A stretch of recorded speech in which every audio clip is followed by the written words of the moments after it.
जय सिया राम।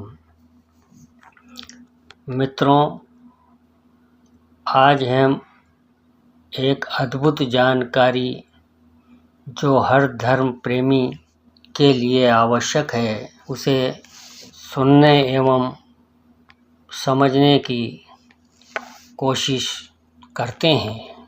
एक बार भगवान श्री राम के वनवास के समय पंचवटी में उनके छोटे भाई श्री लक्ष्मण जी ने उनसे कुछ ज्ञान, वैराग्य, माया, भक्ति और जीव और ईश्वर में भेद के विषय में पूछा, तो भगवान श्री राम ने इस पर जो व्याख्या की उसे समझने की कोशिश करते हैं। तो आइए सुनते हैं। श्री लक्ष्मण जी ने पंचवटी में भगवान श्री राम जी से पूछा, ज्ञान किसको कहते हैं? वैराग्य किसको कहते हैं? माया का स्वरूप बतलाइए। भक्ति के साधन बताइए कि भक्ति कैसे प्राप्त हो एवं जीव और ईश्वर में भेद बतलाने की भी कृपा करें। भगवान श्री राम जी श्री लक्ष्मण जी की बात सुनकर कहते हैं, था रही मह सब कहूँ बुझाई, सुनहु तात मति मन चितलाई। अर्थात थोड़े में ही सब समझा देता हूँ, यदि विविधता है कि थोड़े में ही ज़्यादा समझा देता हूँ। पहले भगवान ने माया वाला सवाल उठाया है, क्योंकि पहले माया को जान लेना चाहिए। भगवान कहते हैं कि माया वैसे तो अनिवर्चनीय है, लेकिन फिर भी मैं अरु मोर तोर ते माया, जहीं बस कीने जीव निकाया। अर्थात मैं, मेरा और तेरा यही माया है। केवल 6 शब्दों में बता दिया। मैं अर्थात जब मैं आता है तो मेरा आता है, और जहाँ मेरा होता है वहाँ तेरा भी होता है। तो ये भेद माया के कारण होता है। माया के भी 2 भेद बताए हैं, एक विद्या और दूसरी अविद्या। एक दुष्ट अतिशय दुख रूपा, जा बस जीव परा भव कूपा। एक रचई जग गुण बस जाके, प्रभु प्रेरित नहीं निज बल ताके। अर्थात अविद्या रूपी माया जीव को जन्म मरण के चक्कर में फंसाती है। भटकता रहता है जीव जन्म अथवा मृत्यु के चक्कर में, और दूसरी विद्या रूपी माया मुक्त करवाती है। दूसरा प्रश्न, ज्ञान किसको कहते हैं? अर्थात हम ज्ञानी किसे कहेंगे?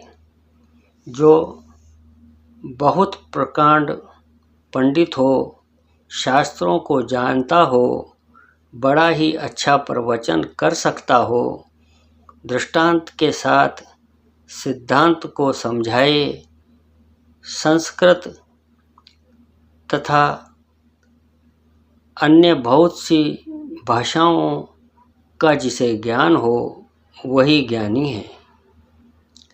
पंडित और ज्ञानी में अंतर है। उसे पंडित कह सकते हैं लेकिन ज्ञानी नहीं। गोस्वामी तुलसीदास जी ने बड़ी अद्भुत व्याख्या की है ज्ञानी की।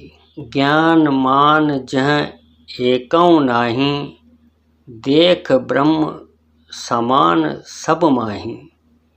अर्थात ज्ञान उसको कहते हैं जहाँ मान न हो, अर्थात जो मान अपमान के द्वंद्व से रहित हो, सब में ही जो ब्रह्म को देखे। ज्ञान के द्वारा तो ईश्वर की सर्वव्यापकता का अनुभव हो जाता है, तो सब में भगवान को देखने लग जाता है। तीसरा प्रश्न, वैरागी किसको कहेंगे? अर्थात हमारी परिभाषा यह है कि भगवे कपड़े पहनने हों या फिर संसार छोड़कर भाग गया हो, सिर पर जटाएं हों, माथे पर तिलक हो, हाथ में माला लिए हुए हो, बैरागी भगवान श्री राम कहते हैं, कहिए तात सो परम विरागी, तृण सम सिद्धि तिनि गुण त्यागी। अर्थात परम वैरागी वह है जिसने सिद्धियों को तृण अर्थात तिनके के समान तुच्छ समझा। कहने का तात्पर्य है कि जो सिद्धियों के चक्कर में नहीं फंसता और तिनि गुण त्यागी अर्थात 3 गुण प्रकृति रूप यह शरीर है, उससे जो ऊपर उठा अर्थात शरीर में भी जिसकी आसक्ति नहीं रही, वही परम वैरागी है। चौथा प्रश्न, भक्ति के साधन कौन से हैं जिससे भक्ति प्राप्त हो जाए? भगवान श्री राम कहते हैं, भगति की साधन कहूँ बखानी, सुगम पंथ मोहि पावहि प्राणी। प्रथम ही विप्र चरण अति प्रीति, निज निज कर्म निरत श्रुति रीति। ऐं कर फल पुनि विषय विरागा, तम मम धर्म उपज अनुरागा। श्रवणादिक नव भक्ति दृढ़ाई, मम लीला रति अति मन माही।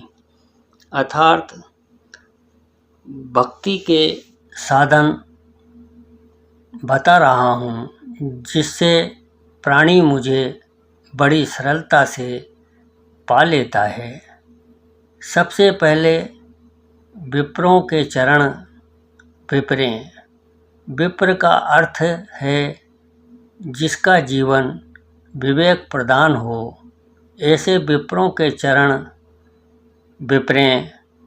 वेदों के बताए मार्ग पर चलें, अपने कर्तव्य कर्म का पालन करें।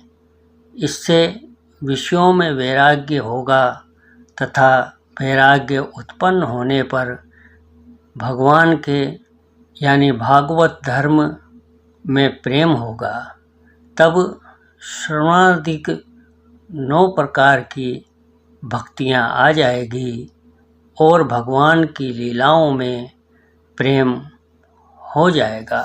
संतों के चरणों में प्रेम हो, मन, क्रम और वचन से भगवान का भजन करे तथा गुरु, पिता, माता, भाई, पति और देवताओं में सब में मुझे ही देखे, सबको वंदन करे, सबकी सेवा करे, इतना कर ले तो समझो मिल गई भक्ति। अब भक्ति मिली है या नहीं, इसका हमें कैसे पता चले? तो इसके लिए 2 चौपाई और बताई। मम गुण गावत पुलक शरीरा, गद गद गिरा नयन बह नीरा। काम आदि मद दम्भ न जाके, तात निरंतर बस में ताके। अर्थात मेरे गुणों को गाते समय जिसका तन पुलकायमान हो उठे, शरीर पुलकित हो जाए, वाणी गदगद हो जाए और नेत्रों से पानी बहने लगे, तो केवल इतना ही काफ़ी नहीं है। जिसका शरीर पुलकित हो उठे, वाणी गदगद हो जाए और नेत्रों से नीर बहने लगे, उसे सर्वश्रेष्ठ अभिनय का पुरस्कार अवश्य मिलेगा, लेकिन भगवान का भक्त नहीं कहलाएगा। उसके लिए 1 चौपाई और कही है, वो बड़े काम की है। काम आदि मद दम्भ न जाके, अर्थात जिसमें काम विकार न हो, मद यानी अहंकार न हो, और सबसे बड़ी बात दंभ यानी पाखंड न हो, वही भक्त है। और ऐसे भक्त के सदा भगवान वश में रहते हैं। दोहा। वचन कर्म मन मोरी गति, भजन करई निष्काम। तिनके हृदय कमल महु, करऊं सदा विश्राम। आगे भगवान कहते हैं, जिसको मन, कर्म और वचन से मेरा ही आश्रय है तथा जो निष्काम भाव से मेरा भजन करता है, उसके हृदय में मैं सदा विश्राम करता हूँ। 5वां प्रश्न, जीव और ईश्वर में भेद। माया इस न आप कहूँ जान, करई सो जीव। बंध मोक्ष पद सर्व पर, माया प्रेरक शिव। अर्थात जो माया को, ईश्वर को और स्वयं को नहीं जानता, वह जीव और जीव को उसके कर्मानुसार बंधन तथा मोक्ष देने वाला ईश्वर है। हम सभी को प्रभु की प्रेमा भक्ति प्राप्त हो, यही ईश्वर से प्रार्थना है। जय सिया राम।